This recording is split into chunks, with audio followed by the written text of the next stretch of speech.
Stem फोरमच्या तृतीय पर्वाच्या 13व्या पुष्पात उपस्थित संस्थेचे सचिव आदरणीय माधवीताई मयूर, मुख्याध्यापक आदरणीय प्रशांतताई गुजराती, उपस्थित सर्व अधिकारी, सर्व विज्ञानप्रेमी शिक्षक बंधू भगिनी तसेच लाडके विद्यार्थी मित्रांनो,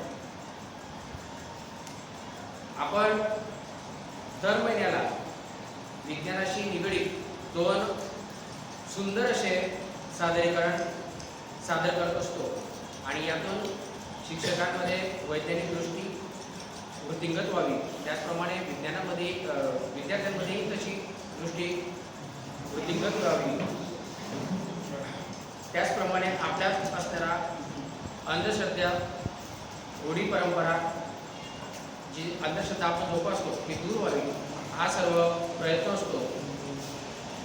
कार्यक्रमाच्या सुरुवातीला मी सर्व सदस्यांना विनंती करतो की आपण स्टेजकडे यावं आणि विज्ञान गीताने आजच्या सुंदर अशा कार्यक्रमाची सुरुवात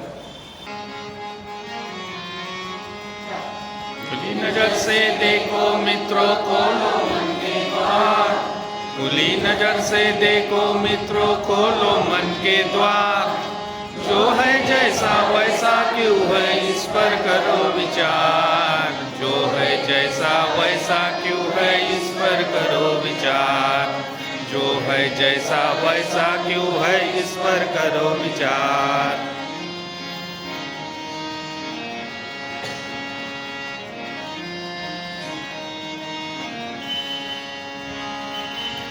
आसमास की दुनिया कितनी आगों पर चलती है, कितने कहने पर ये कितनी झूमती रहती है, रहस्यमय जगमगकारी है उसका हार, मेहनत बीते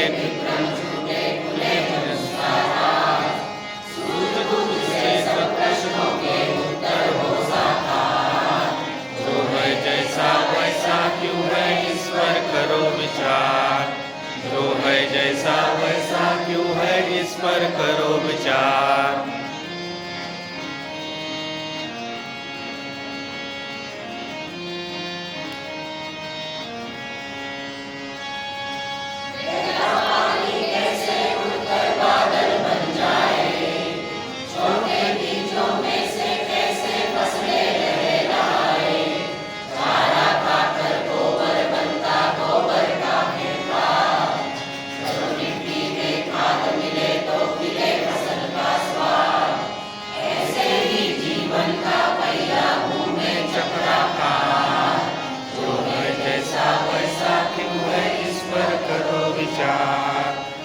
जो है जैसा वैसा क्यों है इस पर करो विचार.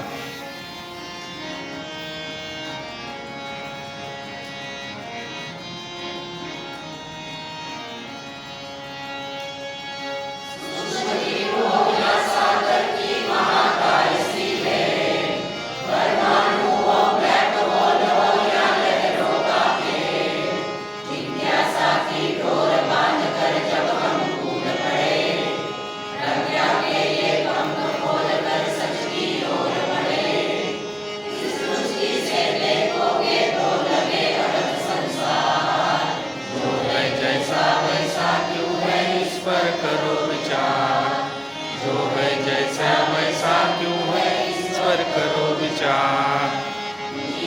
से देखो मित्रों खोलो मन के द्वार, खुली नजर से देखो मित्रों खोलो मन के द्वार, जो है जैसा वैसा क्यों है इस पर करो विचार, जो है जैसा वैसा क्यों है इस पर करो विचार, जो है जैसा वैसा क्यों है इस पर करो विचार.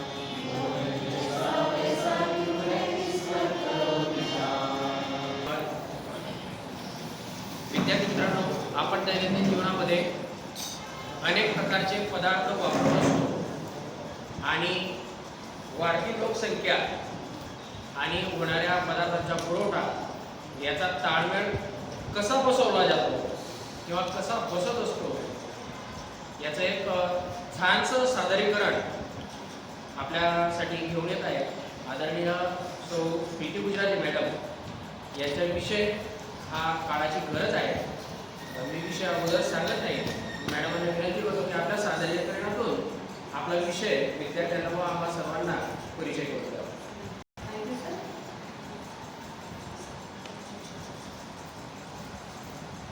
आपल्या जोगडा एज्युकेशन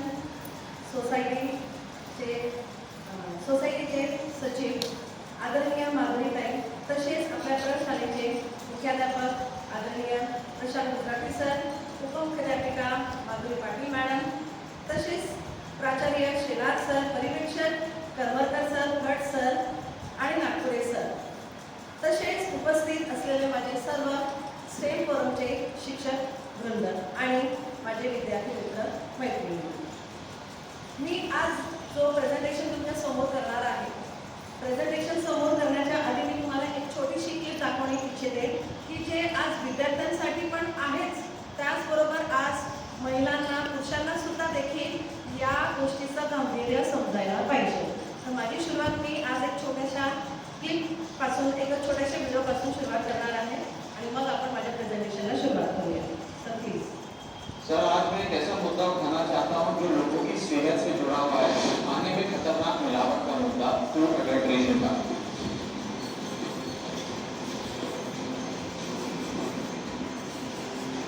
सर, बाजार में प्योरिटी का लेबल लगाकर, फर्जी लेबल लगाकर खुलेआम जहर बेचा जा रहा है।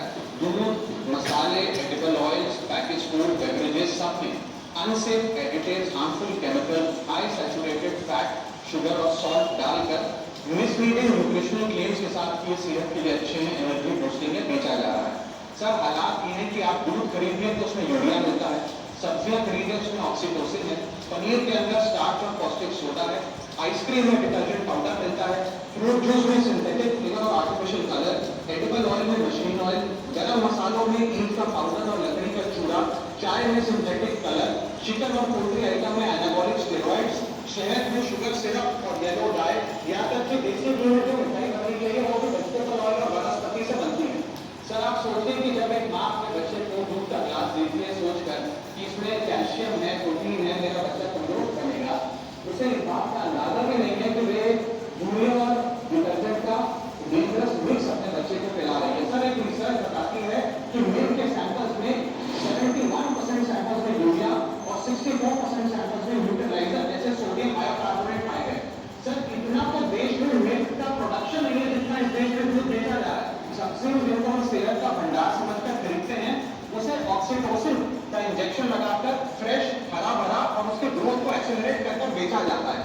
ऑक्सीटोसिन सर वो हार्मफुल केमिकल है जिससे dizziness, headache, heart failure, infertility और कैंसर जैसी बीमारियां होती हैं। Food adulteration is a raising health crisis और खास तौर पे ये बच्चे, बुजुर्ग और महिलाओं, प्रेग्नेंट महिलाओं के लिए खास तौर पे ये खतरे की घंटी है।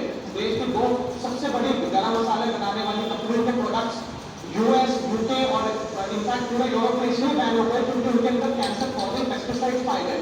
वो मसाले भी आज भारत में बेचे जाते हैं और धड़ाधड़ खरीदे जाते हैं। हम we are forced to consume those products. Sir, हालात ये है कि और देशों के अंदर जिन फूड आइटम्स को पालतू जानवरों को भी नहीं खिलाया जाता, वो हमारे देश में धड़ाधड़ ये कंपनियां बेच रही हैं। सर, मैं इस संदर्भ में कुछ सुधार लाया हूँ। पहला सुधार FSSAI जो हमारा रेगुलेटर है उसे मजबूत करिए, एडुकेट मैन पावर दीजिए, एडुकेट लैब टेस्टिंग दीजिए। दूसरा, जो फाइन और पेनल्टीज है वो फाइनेंशियली मैनेजेबल है, उनको बढ़ाने की जरूरत है। थर्ड, पब्लिक रिकॉल मैकेनिज्म होना चाहिए। यदि किसी प्रोडक्ट में मिलावट पाई जाए तो उसको पब्लिकली नियमों से करकर मार्केट से रिकॉल करें और मिसलीडिंग हेल्थ क्लेम्स के एडवर्टाइजमेंट किया जाए।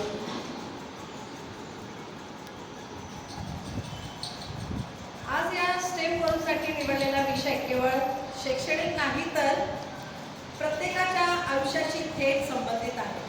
आता जो तुम्ही सर्वांनी हा व्हिडिओ पाहिला त्यात माननीय राघव चड्डा जे मेंबर ऑफ राज्यसभाचे मेंबर्स आहेत, या राज्यसभेत मांडला गेलेला अन्न भेसळीचा मुद्दा मनाला अक्षरशः भेडसावून गेला.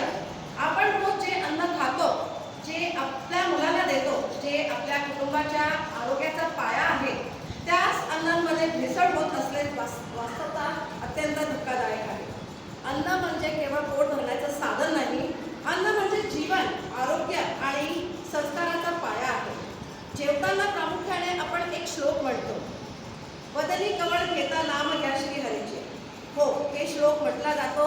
हा श्लोक अन्न हे पूर्ण ब्रह्म मानून देवाचा आभार मानण्यासाठी आणि अन्न ग्रहण करण्यासाठी एक यज्ञक्रिया समजून म्हटला जातो. परंतु जेव्हा या अन्नात कृत्रिम रंग, रसायने, निकृष्ट दर्जाचे पदार्थ मिसळले जातात तेव्हा ते अन्न आपले पोषण न करता उलट आजाराचं कारण ठरते. आपण खातो ते अन्न खरंच सुरक्षित आहे का? म्हणूनच या प्रश्नाचे उत्तर शोधण्यासाठी, या गंभीर वास्तवाकडे आपले लक्ष वेधण्यासाठी आज मी आपल्यासमोर एक अत्यंत ज्वलंत आणि संवेदनशील विषय मांडणार आहे. Food adulteration of biggest health crisis. अन्न भेसळ एक गंभीर समस्या. चला तर विद्यार्थी मित्रांनो, मला सर्वप्रथम तुम्ही सांगा, what is mean by food adulteration? अन्न भेसळ म्हणजे काय? माझ्यामध्ये तुम्हाला 7वीमध्ये अभ्यासक्रमामध्ये हा विषय होता, सायन्समध्ये. कोणी सांगू शकणार फूड अडल्ट्रेशन म्हणजे काय? Anyone can tell me what is mean by food adulteration? Food adulteration भेसळ का केली जाते? काय कारण आहे याचं मागचं? आपण बरेचसे पदार्थ भेसळयुक्त खातो, पण आपल्याला ते समजत नाही की याच्यात खरं भेसळ आहे की नाही. पण ही भेसळ का केली जाते? सांगू शकणार कोणी? नाही? ठीक आहे, चला तर मी तुम्हाला सांगते, पण पुढच्या वेळेस लक्षात ठेवायचं आहे. आर्थिक नफा मिळवण्यासाठी अन्न पदार्थांची गुणवत्ता जाणीवपूर्वक कमी केली जाते. बनावट वस्तू विकून किंवा माहिती लपवणे म्हणजेच अन्न भेसळ होय. म्हणजे जे ओरिजिनल पदार्थ असतील त्याच्यामधल्या जे काही प्रपोर्शन्स असतील ते काढून त्याच्यात भेसळयुक्त पदार्थ तयार केले जातात. त्याच्यात भेसळ काही पदार्थ टाकून अन्न भेसळ केलं जातं. उदाहरणार्थ जसं की खाद्यपदार्थ असतील, आपले मसाले असतील, भाजीपाला असेल, मिठाई असेल, औषध असेल किंवा इतर अशा जे दैनंदिन जीवनात आपण ज्या वस्तू वापरतो त्याच्यात सर्रास आज भेसळ केली जाते. माझा एक दुसरा प्रश्न आहे तुमच्यासाठी, भेसळ भारतात का केली जाते? शिक्षकांकडून उत्तराची अपेक्षा आहे मला. भेसळ का केली जाते सर? काय कारण आहे आज भेसळ करण्याचे? कशासाठी भेसळ केली जाते? बरोबर, सरांनी एक गोष्ट खूप चांगली सांगितलेली आहे. भेसळ भारतात का केली जाते? की जास्त नफा मिळवण्यासाठी तर नाही, म्हणजे स्वस्त व निखूट पदार्थ मिसळून खर्च कमी केला जातो किंवा कमी गुणवत्तेमध्ये जास्त पैसा मिळवण्यासाठी आज भेसळ करण्यात आलेली आहे.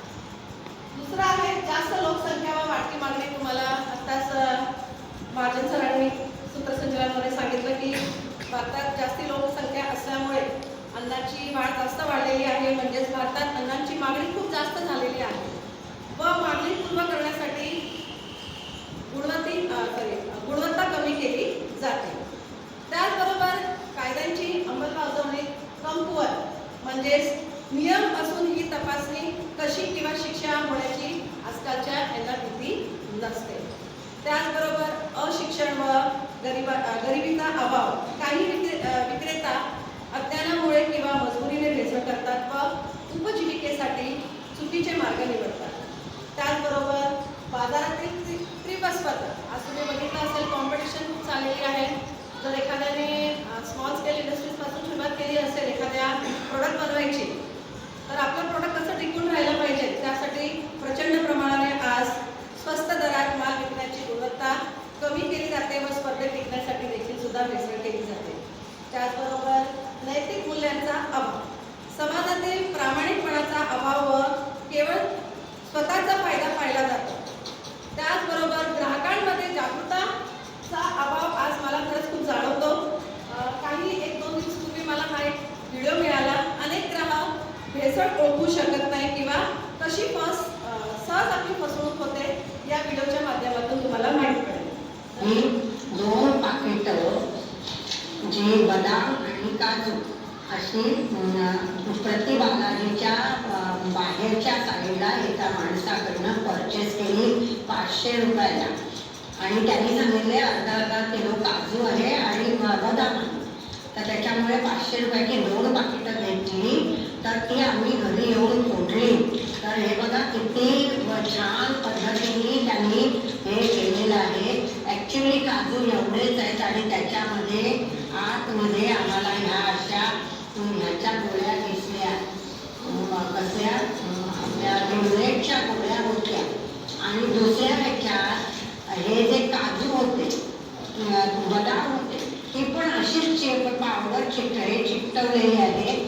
आणि त्याच्यामध्ये ह्या अशा गोळ्या मिळाल्या लाल, हे बघा असं. तर अशी फसवणूक इथे देवाच्या ठिकाणी होते. तर सगळ्यांनी सांभाळून राहावं आणि पॅकिंग सोडून घ्यावं.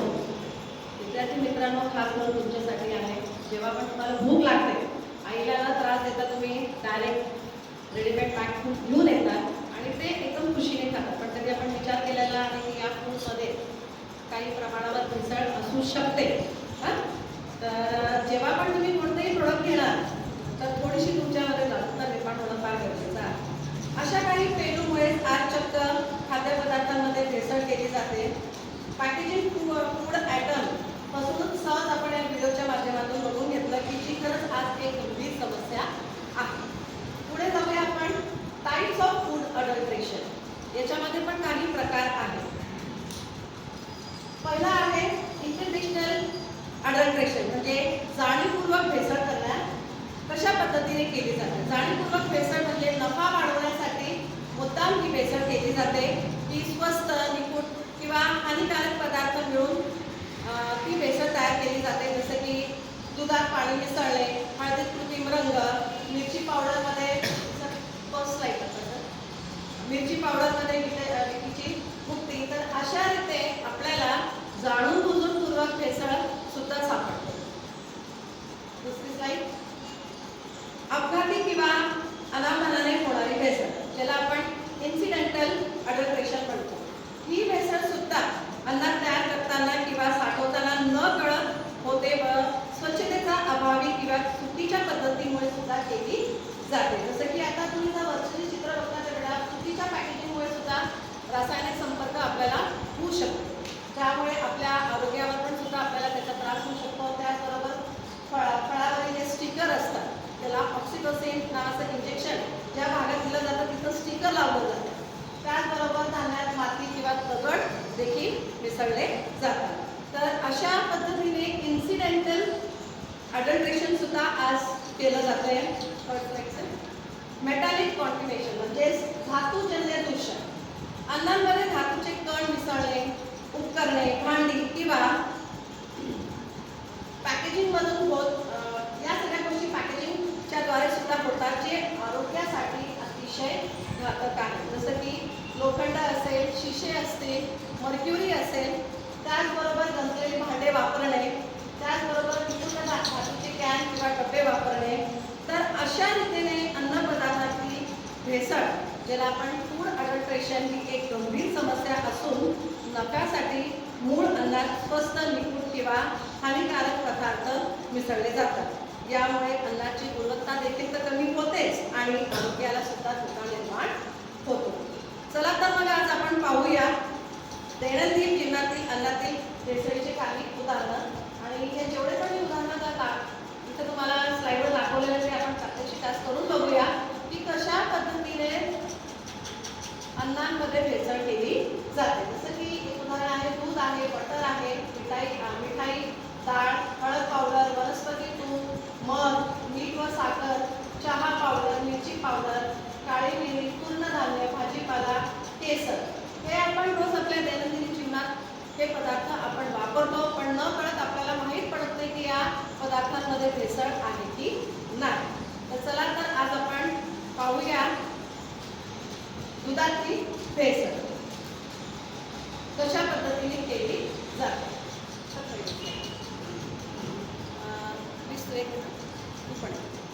आज तुमची मदत लागेल मला, कारण की तुम्हाला स्वतःला मला प्रॅक्टिस करून दाखवायचं आहे. तुम्ही आज भाजी पिढी असल्यामुळे हे तुम्हाला सगळं माहीत असायला पाहिजे तुम्ही काय खातात आणि काय तुम्ही खावं. तर या चाचणीसाठी मी काही पदार्थ इथं मांडलेले आहेत.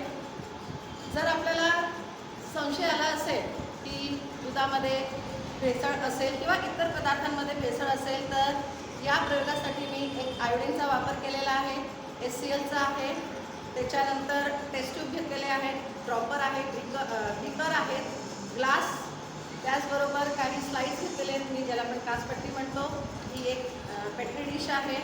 त्याचबरोबर मॅग्नेटचा वापर केलेला आहे मी या प्रयोगासाठी. तर चला तर आज आपण पाहूया दुधातील भेसळ.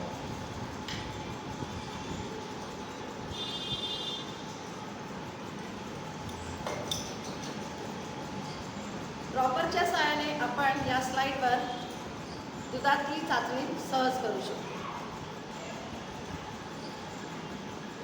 आता ही काचपट्टी ही जी स्लाइड आहे मी हळूहळू अशी आडवी ठेवते. बघा काय जाणवतंय तुला? हां, वा दुधाची रेष दिसते तुला? हां, तुझ्या दुधाची रेष दिसते तुला? हळूहळू गतीने हे दूध येत आहे. याचा अर्थ म्हणजे हे जे दूध आहे हे एकदम प्युअर शुद्ध दूध आहे. बघा सर आणि मॅडम ज्यांच्या घरी आज म्हशी गाय वगैरे असेल तिथं भेसळ होण्याची शक्यता कमी असते. पण जेव्हा आपण बाजारातून दूध आणतो किंवा पॅकेजमधलं दूध आणतो तर त्यावेळेस आपण नक्की ही घरी आल्याबरोबर त्या दुधाची टेस्ट करायला पाहिजे. हां, तर या काचपट्टीवर तुम्हाला जी दुधाची रेष दिसते याचा अर्थ हे दूध एकदम शुद्ध आहे.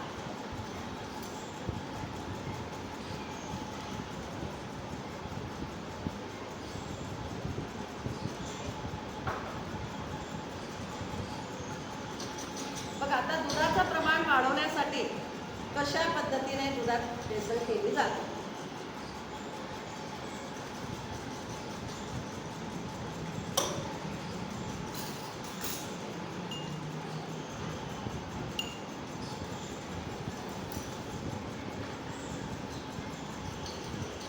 नकळत ही भेसळ केली जाते. परत ही एक दुसरी स्लाइड घेणार आहे.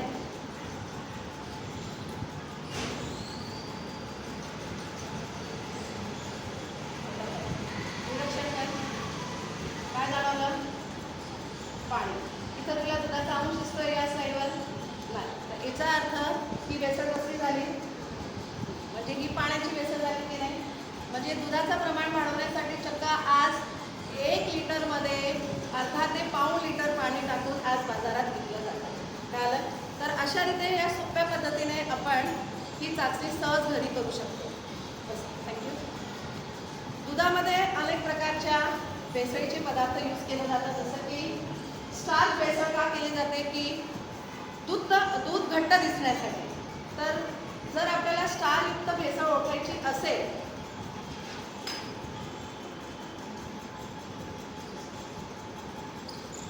आता स्टार्चचे काही पदार्थ मी तुम्हाला सांगते. जसं की गव्हाचं पीठ मिसळलं जातं, तांदळाचं पीठ मिसळलं जातं. हां, स्टार्च पावडर येते बाजारात, ती मिसळली जाते दुधामध्ये.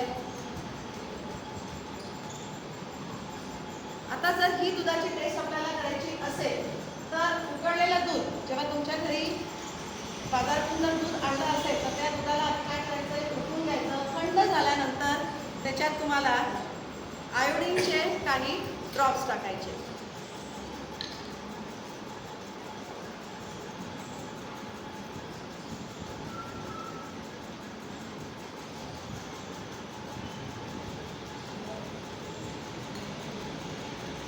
हे बघा या बॉटलमध्ये मी आयोडीन घेतलेलं आहे. आयोडीनचे काही 6 ते 8 थेंब टाकून तुम्हाला ही टेस्ट करून बघायची आहे.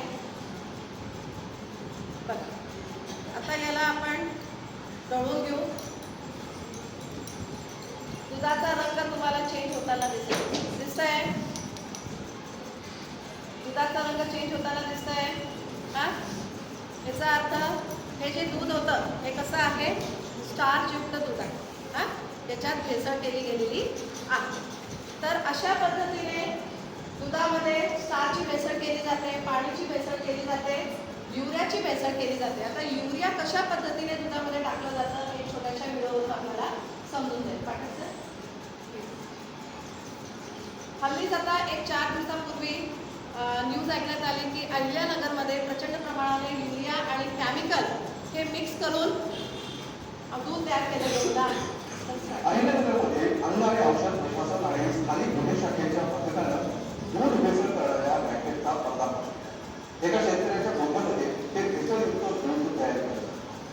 धक्कादायक बाब ही की यामध्ये त्या शेतकऱ्यासह व्यापाऱ्यांचाही समावेश आहे.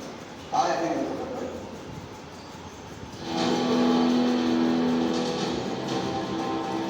दुग्ध व्यवसाय हा महाराष्ट्राच्या कृषी क्षेत्राचा कणा मानला जातो.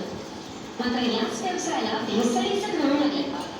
अहिल्यानगरच्या जांभेड तालुक्यातील फकराबादमध्ये एका शेतकऱ्याच्या मोठ्यात चक्क रसायन वापरून दूध तयार करण्याची प्रक्रिया सुरू होती आणि त्याच वेळी अन्न आणि औषध प्रशासन विभागानं छापा टाकला.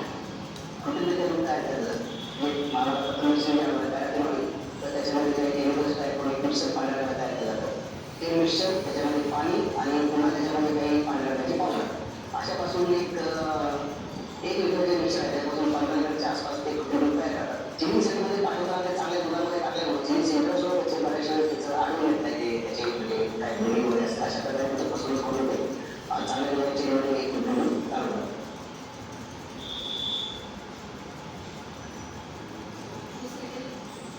त्यानंतर प्रिन्सिपल मंडळात नाशिकच्या इगतपुरी शहरातील जलशेल परिसरामध्ये बनावट कुल्फी तयार करणाऱ्या कारखान्यावर पोलिसांनी धडक कारवाई केली आणि मोठा पर्दाफाश केला. केमिकलयुक्त पदार्थांपासून कुल्फी तयार केली जात असल्याची गुप्त माहिती मिळाली होती आणि त्यानंतर इगतपुरी पोलीस आणि अन्न आणि औषध प्रशासनानं संयुक्त धाड टाकली. कारवाईदरम्यान रंग, फ्लेवरच्या बाटल्या आणि संशयित रसायनं जप्त करण्यात आली आहे. नमुने घेऊन प्रयोगशाळेमध्ये तपासणीसाठी पाठवले. सुमारे 2,500 बनावट कुल्फ्या नष्ट देखील करण्यात आल्या. कारखाना चालकाकडे कोणताही वैध प्रमाण नसल्याचं समोर आलं. कारखाना बंद ठेवण्याचे आदेश देण्यात आले आणि पुढील तपास या प्रकरणात केला जातो. यासोबत तर अशा पद्धतीने सगळे अहिल्यानगरमध्ये अन्न आणि अशा पद्धतीने दुधामध्ये युरिया, स्टार्च, त्याचबरोबर डिटर्जंट पावडर, कास्टिक सोडा, साबण, साखर आणि ग्लुकोजचं प्रमाण अधिक प्रमाणाने टाकून आज दूध बाहेर विकलं जातं. जर अभ्यास केला असेल बेटा की आज आपल्याकडे गाई म्हशीचा जो प्रमाण आहे तो कमी आहे, तर इतकं दूध कुठून अवेलेबल होतं? तर या सगळ्या भेसळीमुळे आज चक्क दूध आपल्याला सहज उपलब्ध होऊन जातं. आई बाळाला जेव्हा दूध देते हा विचार करून देते की बाई माझ्या मुलाचं पोषण होईल, तो तंदुरुस्त राहील, त्याचं आरोग्य सुदृढ राहील. आईला असं वाटतं की दुधामध्ये सगळ्यात जास्त कॅल्शियम आणि प्रोटीन्स आहे. पण जेव्हा ते दूध बाळ जेव्हा पितो त्यावेळेस आपल्याला कळतं की आपण किती प्रकारचं विष आज मुलांना देत आहोत. म्हणून जेव्हा पण तुम्ही बाहेरून दूध आणाल तर एक सोपी चाचणी तुम्ही सहज घरी करू शकता की या दुधामध्ये पाणी मिसळलेलं आहे का, स्टार्च मिसळलेलं आहे का, युरिया मिसळलेलं आहे. पुढे जाऊया आता. त्यानंतर दुसरं पाहू आता आपण मसाल्यातील भेसळ. बघा तुमच्या समोर मी काही मसाले आणलेले आहेत. प्लीज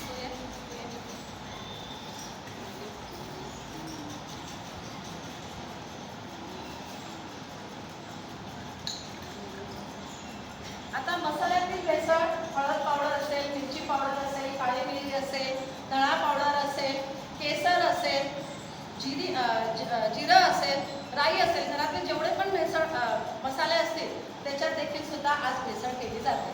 आता ही भेसळ कशी ओळखायची आहे एक सोप्या चाचणीपासून पाहूया.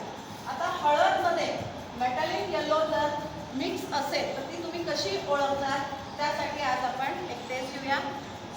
एक टेस्ट ट्यूबमध्ये ही एक टेस्ट ट्यूब आहे, याच्यामध्ये मी चिमूटभर ही हळद टाकलेली आहे.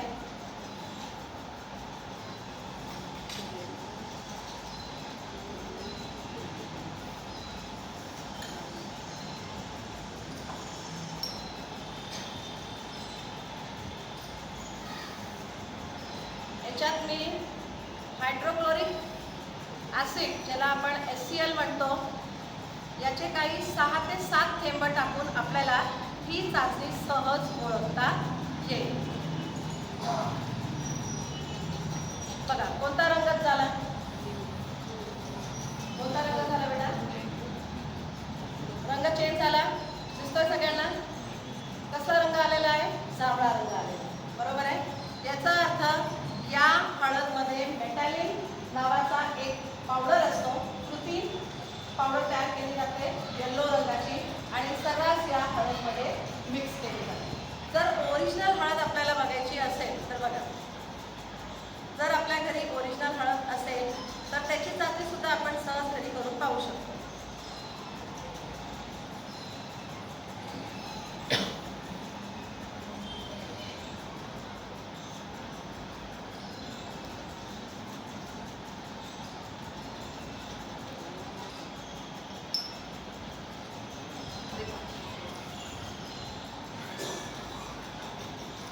एका टेस्ट ट्यूबमध्ये चिमूटभर आपल्याला हळद घ्यायची आहे.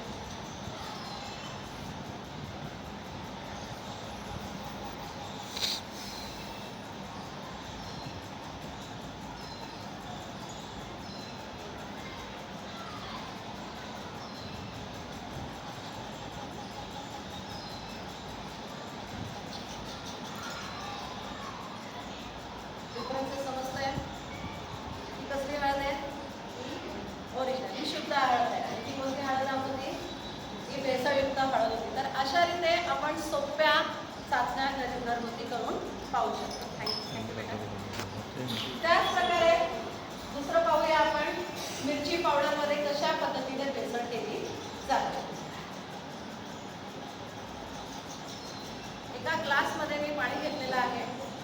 त्याच्यात ही मिरचीची भुकटी टाकते मी आता.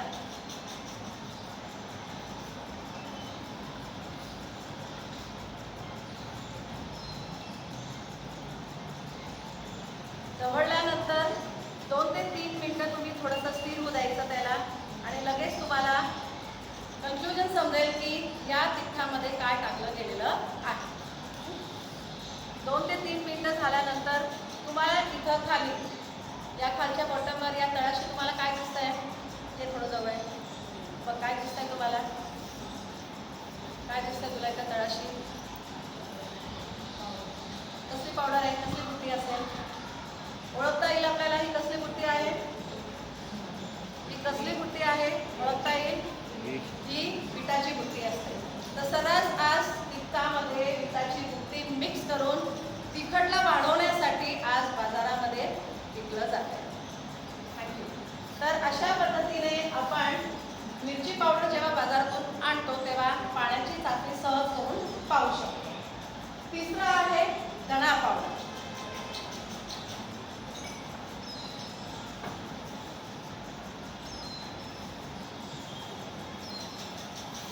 परत मी एका ग्लासमध्ये पाणी घेतलेलं आहे.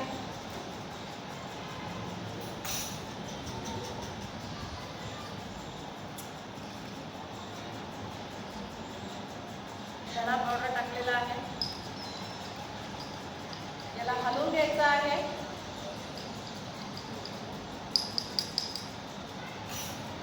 बघ बेटा काय दिसतंय तुम्हाला या धणा पावडरमध्ये? कसली भेसळ दिसते? कोणतं इन्ग्रेडियंट टाकलेलं असेल याच्यात? सांगता येईल कोणाला? काय टाकलेलं आहे? जवळ येऊन पाहून घे. या धणा पावडरमध्ये काय मिक्स केलेलं आहे? याच्यात सर्रास लाकडी भुसा टाकला जातो. बघा तुम्हाला समजणार पण नाही की या धणा पावडरमध्ये मी लाकडी भुसा मिक्स केलेला आहे. तर अशा पद्धतीने मसाल्यामध्ये आज सर्रास भेसळ केलं जातं. ही भेसळ करण्याचं मागचं कारण काय आहे की क्वांटिटी वाढून जाते. भेसळीमुळे मसाले वाढले जातात आणि दरादर बाजारात विकले जातात. तिसरं घेऊया आपण आता मसाल्यामध्ये एक काळ्या मिरीचा एक प्रयोग करून बघूया. यासाठी पण मी परत एका ग्लासमध्ये पाणी घेणार आहे. त्या पाण्यामध्ये आपल्याला काही काळे मिरे टाकायचे.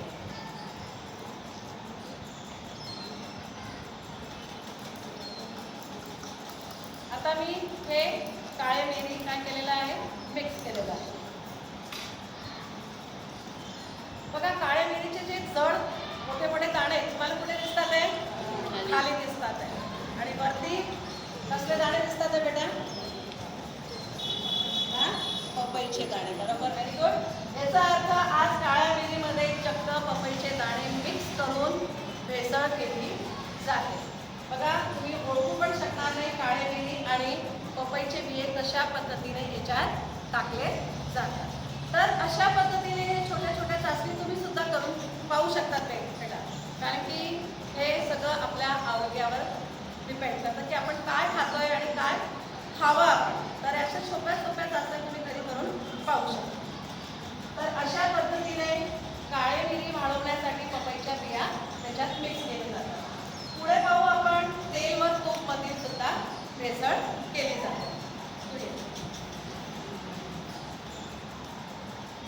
आता तेलात आणि तुपामध्ये भेसळ करण्याची 2 चाचण्या आहेत. एक पाणीमध्ये सुद्धा आपण तूप टाकून बघू शकतो किंवा हातावर घासून सुद्धा आपण हे तूप ओरिजिनल आहे की नाही बघू शकतो. जेव्हा आपण बाजारातून तूप आणतो ही चाचणी सुद्धा नक्की करायलाच पाहिजे.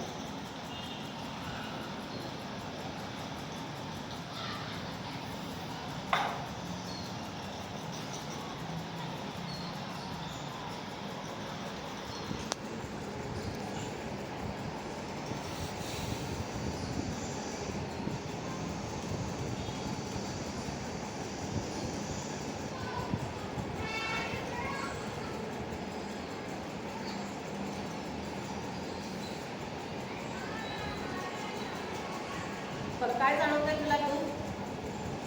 तूप कुठे येत आहे पाणीला? हा, जर ओरिजिनल तूप असेल ना बेटा तर हे तूप तळाशी जमलं जातं. आता हे थोडंसं तूप घट्ट होऊन गेलेलं आहे. हा, आणि जर हेच तूप मी पाण्यात जर मिसळलेलं तर तुला इथं या तुपामधला काही अंश दिसेल. काय आहे? काय दिसतंय तुला? म्हणजे हे जे तूप मी मिसळलेलं होतं याच्यात अक्षरशः रिफाईंड तेल किंवा वनस्पती तूप किंवा एडिबल ऑइल्स टाकून हे तूप आज बाजारात विकलं जातं. तर जर तुम्ही बाजारातून जेव्हा पण तूप आणाल तुम्ही सहज पाण्याची चाचणी करून तूप पाहू शकता. किंवा हातावर घासून सुद्धा आपल्याला तुपाचा सुगंध घेता येऊ शकतो की हातावर असं तूप घासायचं आहे आणि याचा सुगंध घ्यायचा आहे. जर नैसर्गिक सुगंध असेल तर समजून जायचं आपण जे बाजारातून तूप आणलेलं आहे ते ओरिजिनल आहे. आणि जर भेसळयुक्त तूप असेल तर हा असा तेलकटपणा तुम्हाला तुमच्या हाताला लागताना दिसेल. तर अशा पद्धतीने आपण तुपाची भेसळ सुद्धा ओळखू शकतो. पुढची भेसळ पाहूया आपण चहा पावडरमध्ये. या एका पेट्री डिशमध्ये मी चहा पावडर टाकते.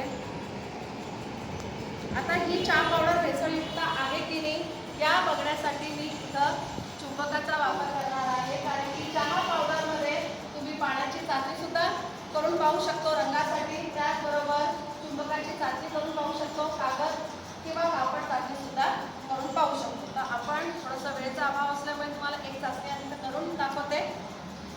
बघा, ही चहा पावडर घेतलेली आहे. तर येतो चहा पावडर जर ओळखायचं असेल आपल्या सर्वांच्या घरी चुंबक असतो.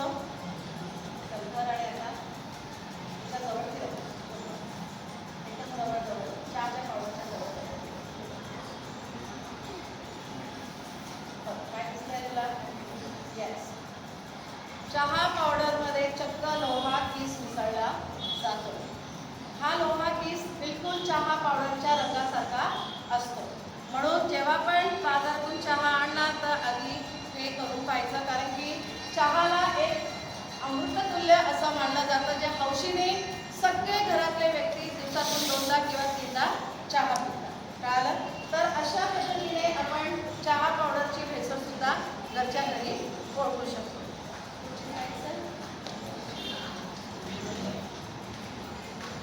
त्याच पद्धतीने रवा आणि भगरमध्ये सुद्धा आज या खाद्यपदार्थांमध्ये भेसळ केली जाते. बघा, आता या चाचणीसाठी सुद्धा आपण पाण्याची चाचणी किंवा चुंबकाची चाचणी सहज करू शकतो. कारण की भगरमध्ये सुद्धा आज दगड वाळू मिसळायला सुरुवात झाली. एवढंच नाही, तांदळाचे जे तुकडे असतात बारीक बारीक तुम्ही जर बघणार भगरचे जसे दाणे आहेत तसेच बारीक बारीक तांदळाचे दाणे सुद्धा मिक्स केले जातात. मग हे कसं ओळखायचं? एका ग्लासमध्ये पाणी घ्यायचं आणि भगर भिजत घालायची. जर ओरिजिनल भगर असेल ना बेटा तुम्हाला त्याच्यामध्ये काही भेसळ दिसणार नाही. पण जर त्याच भगरमध्ये तांदळाचे दाणे असतील ते तुम्हाला तळाशी टाकताना दिसतील. तर अशा पद्धतीने आपण भगरातली चाचणी ओळखू शकतो. पुढची चाचणी आहे रवा. रव्यामध्ये सुद्धा आज लोखंडी सीचं प्रमाण खूप वाढत चाललेलं आहे. तुम्हाला न कळत अशा काही पदार्थ दिसतील की आपल्याला असं वाटतं की हे ओरिजिनलच असेल. बघा कशा पद्धतीने मी रवाच्या आजूबाजूला एक चुंबक घेत आहे. याच्यात सुद्धा लोखंडी लोहा केस मिसळलेला जातो. जे आपण हाऊस म्हणून उपमा असेल आवडीने खातो, शिरा खातो, तर अशा पद्धतीने रव्यामध्ये सुद्धा लोखंडी केस मिसळलं जातं. दुसरं आहे मध, जे आपल्या हेल्थसाठी खूप कॉन्शियस पदार्थ मानलं जातं. जे लोक लठ्ठ असतात तर सांगितलं जातं की मध पाणी घेतल्यामुळे तुमचा लठ्ठपणा कमी होतो. पण आता ओरिजिनल मध आहे की नाही हे आपल्याला समजत नाही. तर आपण या प्रयोगावरून सहज समजून घेऊया की कशा पद्धतीने मध ओरिजिनल आहे की नाही हे आपल्याला आज या प्रयोगातून समजून जाईल. पाणीची चाचणी आपण सहज करून पाहू शकतो. थोडंसं पाणी घेतलेलं आहे आणि 1 चमचा मी इथं मध टाकलेलं आहे. काय दिसतंय तुम्हाला? काय दिसलंय? काय दिसलंय तळाशी? मध. जर ओरिजिनल मध असेल बेटा तर शुद्ध मध नेहमी तळाशी लागलेलं दिसतं. म्हणजे समजून जायचं की आपण बाजारातून जे मध आणलेलं आहे ते एकदम शुद्ध आहे. पण जर हेच मध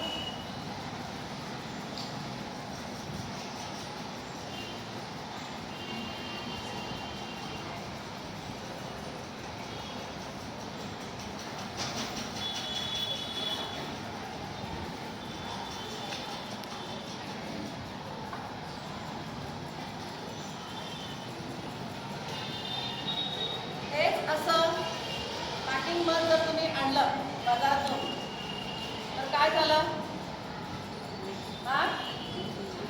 तुमचा पाण्याचा रंग बदलताना दिसतं. याचा अर्थ मधामध्ये सुद्धा पाणी टाकलं जातं. एवढंच नाही, जर तुम्हाला ओरिजिनल मधची चाचणी अजून करायची असेल, एका काडीवर काय करायचं, ओरिजिनल मध घ्यायचं आणि त्याला पेटवून बघायचं. जर ती पेटली गेली तर समजायचं की तुम्ही जे बाजारातून मध आणलेलं आहे ते एकदम ओरिजिनल आहे, शुद्ध आहे. तर अशा पद्धतीने आपण मधाची चाचणी सहज होऊ शकतो. आता महत्त्वाचा मुद्दा आला आहे पनीर, जो तुम्ही सर्वांनी आवडून खातो. जर आपण पहिल्या व्हिडिओमध्ये बघितलं की दुधाचं प्रमाण आपल्या देशात कमी असून सुद्धा आपल्याला पाहिजे तेवढं उपलब्धता आज दुधामध्ये मिळते. त्याचबरोबर दुधापासून ज्या वस्तू बनतात, जर दूधचं उत्पादन इतकं नसून सुद्धा दर आपण एवढ्या पदार्थ दुधाचे खातो ते कुठून येत असेल. त्यामधून एक पनीर आहे जे तुम्ही सगळेजण आवडीने खाता. कधी विचार केलेला आहे आपण जेव्हा हॉटेलमध्ये जातो हे पनीर खरं शुद्ध असेल की नाही, किंवा तुम्ही जेव्हा घरी पनीरची भाजी बनवता हे पनीर शुद्ध आहे की नाही हे कधी बघितलं आहे का आपण? नाही. तर याची चाचणी सुद्धा आपण करू शकतो. आयोडीन चाचणी असते. बघा मी घरी काही पनीर तयार केलेलं होतं.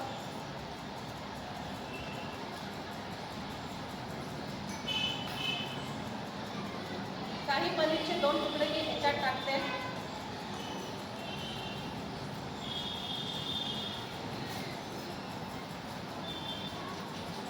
आता आपण हे पनीर शुद्ध आहे की नाही बघूया आयोडीनच्या या चाचणीने. बघा आयोडीनच्या चाचणीने तुम्हाला हा पनीर भेसळ आहे का समजेल. भेसळ झालेला आहे का? हा शुद्ध पनीर आहे. या पनीरमध्ये मी कोणत्याच प्रकारचं भेसळ केलेलं नाही आहे, कारण की हे मी प्युअर दूधपासून पनीर तयार गेलेलं आहे. जर आयोडीनची चाचणी करताना स्टार्चयुक्त जर या पनीरमध्ये टाकलं असेल, स्टार्चचे काही पदार्थ जर टाकले असतील तर तुम्हाला याच्यात जांभळा किंवा निळा रंग दिसला असतो. तेही मी तुम्हाला करून दाखवते की कशा पद्धतीने भेसळ पनीर आज मार्केटमध्ये विकलं जाते. आता थोडंसं भेटून गेलेलं आहे ते पनीर, हरकत नाही, आपण एका याच्यात पाहून घेऊया.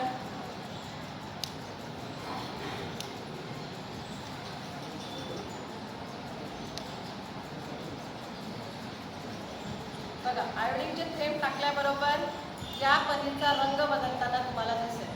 बघ बेटा इथं पुढे जवळ येऊन बघ, त्याला म्हणून दिसणार नाही की कशा पद्धतीने याच्या याच्यामध्ये या पनीरमध्ये स्टार्च टाकलं गेलेलं आहे आणि या पनीरचा रंग जांभळा झालेला आहे. दिसतोय हां? तर अशा पद्धतीने तुम्ही पनीरची चाचणी सुद्धा घरी करून पाहू शकता. एवढंच नाही, जर तुमच्याकडे आयोडीन असेल तर तुम्ही हाताने पनीर, जेव्हा आई घरी पनीर बनवते तेव्हा तुम्हाला त्याची चव वेगळी लागते आणि जेव्हा तुम्ही बाजारातून आणतात पनीर तेव्हा तुम्हाला ती चव वेगळी लागते. जेव्हा हाताने दाबून पाळण्याची पनीरची प्रक्रिया काय असते बेटा माहिती आहे का? हा एक पनीर घेतलेला आहे मी, या जो मी घरी तयार केलेला आहे बघा, एकदम सॉफ्ट आणि खुसखुशीत आहे. आणि हा जो पनीर असतो, बाजाराचा पनीर जो असतो तो एकदम असा रबरसारखा ताणलेला असतो. हां, आता तो थोडासा मेल्ट होऊन गेलेला आहे. तर अशा पद्धतीने आपण पनीरची चाचणी सुद्धा सहज ओळखू शकतो.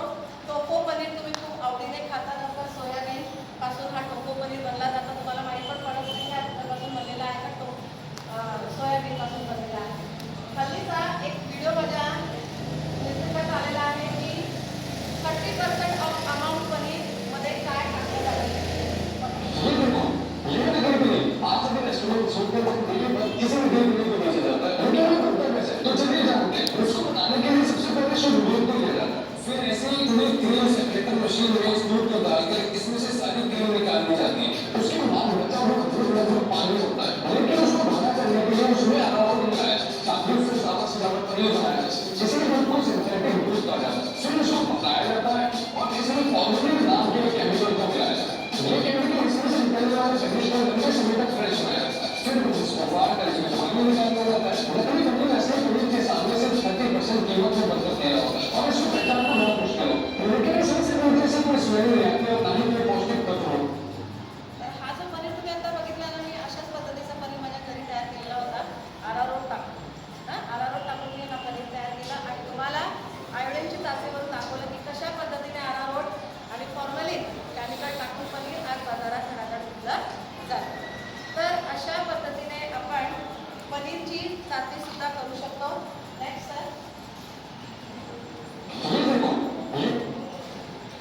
मिठाईमधील भेसळ बघा. आता मी 2 प्रकारच्या मिठाई आणलेल्या आहेत इथं. ये बेटा तू एक पुढे ये. आता या 2 प्रकारच्या मिठाई ते आपण सणावारी जास्त करून मिठाईमध्ये सणावारी सगळ्यात जास्त भेसळीचा प्रमाण असतो.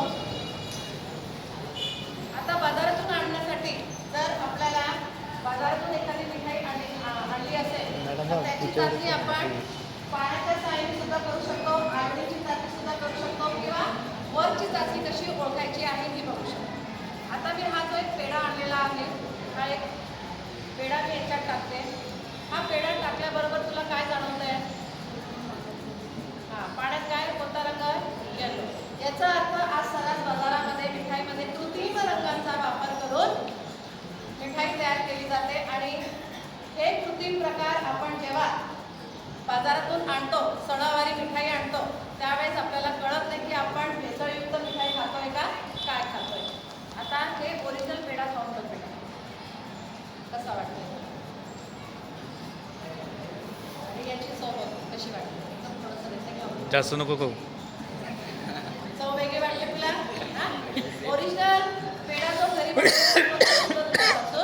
बनवला जातो. तर अशा पद्धतीने आपण आयोडीनची चाचणी असेल किंवा वर्क लावलेला असेल एखाद्या मिठाईला तर तो वर्क काढून तुम्ही हाताने घासून पाहू शकता. जर चांदीचा वर्क असेल तर तो ओरिजिनल वर्क असेल आणि जर चांदीचा वर्कातून जर तुम्हाला कलर सुटताना असेल ब्लॅक कलर तर समजून जायचं त्याच्यात अल्युमिनियम वर्क असा लावला गेलेला आहे. तर अशा पद्धतीने मिठाईमध्ये सुद्धा आपल्याला सहज भेसळ ओळखता येतं.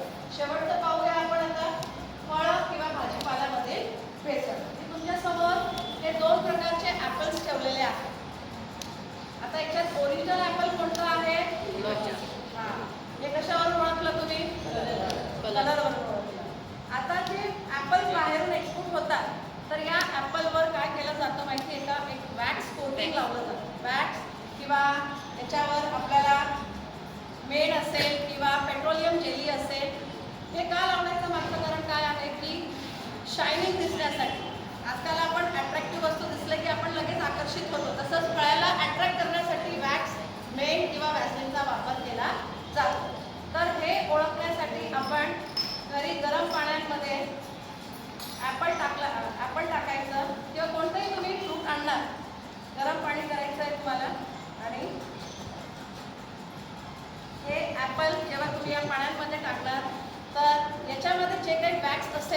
हे वॅक्स तुम्हाला या पाण्यामध्ये, तेलकटपणा तुम्हाला या पाण्यामध्ये दिसेल. तर अशा पद्धतीने भेसळ आपण रोखू शकतो घरगुती चाचण्या करून. एक छोटासा व्हिडिओ बघा की सध्या केळीच्या पानापासून कशा पद्धतीने मटर तयार केले जातात.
भेसळयुक्त मिळत आहे.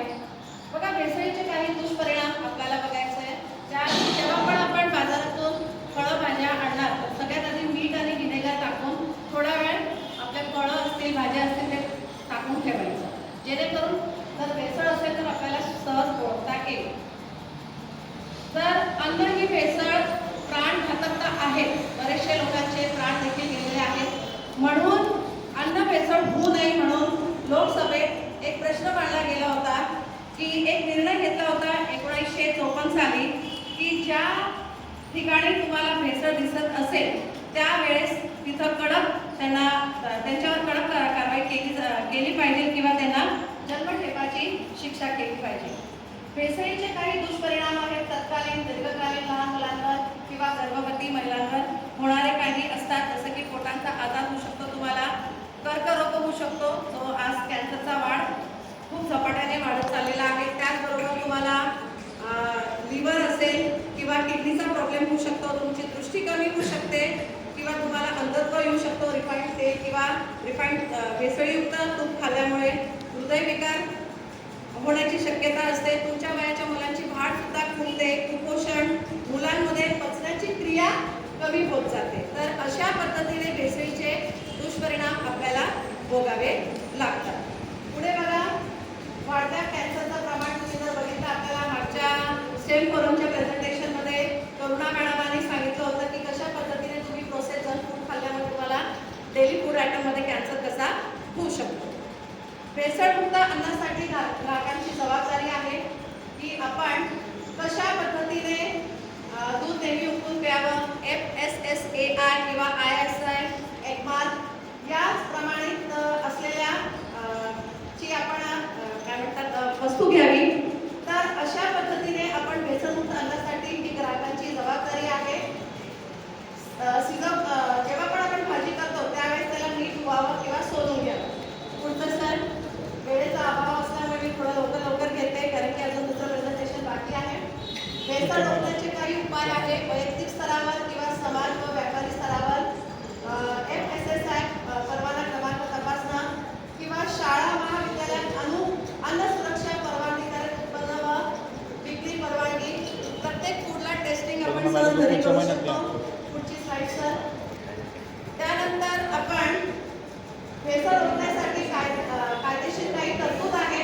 फूड सेफ्टी आणि स्टँडर्ड ऍक्ट 2006 ही भारतातील अन्न सुरक्षेसाठी मुख्य कायदा मुक्त अन्न उत्पादन, साठवणं व विक्री बंदी आहे.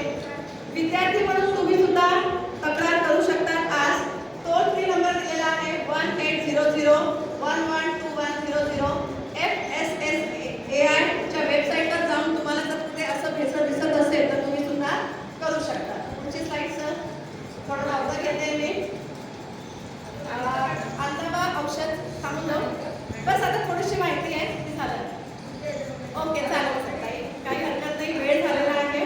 ही थोडीशी शेवटची स्लाइड आहे सर, काही एक 2 स्लाइड आहे.